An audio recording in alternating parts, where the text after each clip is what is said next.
जनता की बात, जनता के साथ। धुळे शहराजवळील लगावबारी परिसरात नंदुरबारहून धुळ्याकडे येणाऱ्या शिवशाही बसला भीषण आग लागल्याची दुर्घटना घडली। सुदैवाने या घटनेत कोणतीही जीवितहानी झाली नसून बस चालकाने वेळीच दाखवलेल्या प्रसंगावधानामुळे तब्बल 49 प्रवाशांचे प्राण थोडक्यात बचावले।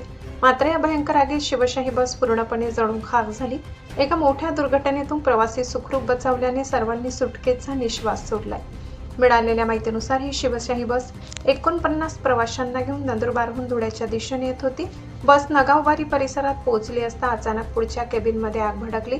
डोक्याची चाहूल लागता चालकाने क्षणाचाही विलंब न लावता तातडीने बस रस्त्याच्या कडेला थांबविली आणि सर्व प्रवाशांना तात्काळ खाली उतरवले। अवघ्या काही मिनिटात सर्व प्रवासी सुखरूप बाहेर आले। मात्र त्यानंतर आगीने रौद्र रूप धारण केले आणि पाहता पाहता संपूर्ण बस आगीच्या भक्ष्यस्थानी पडली।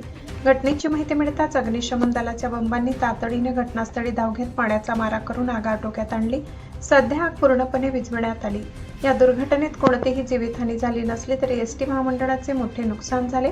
ऐन प्रवासात बसला आग लागल्याने प्रवाशांमध्ये काही काळ घबराट पसरली होती।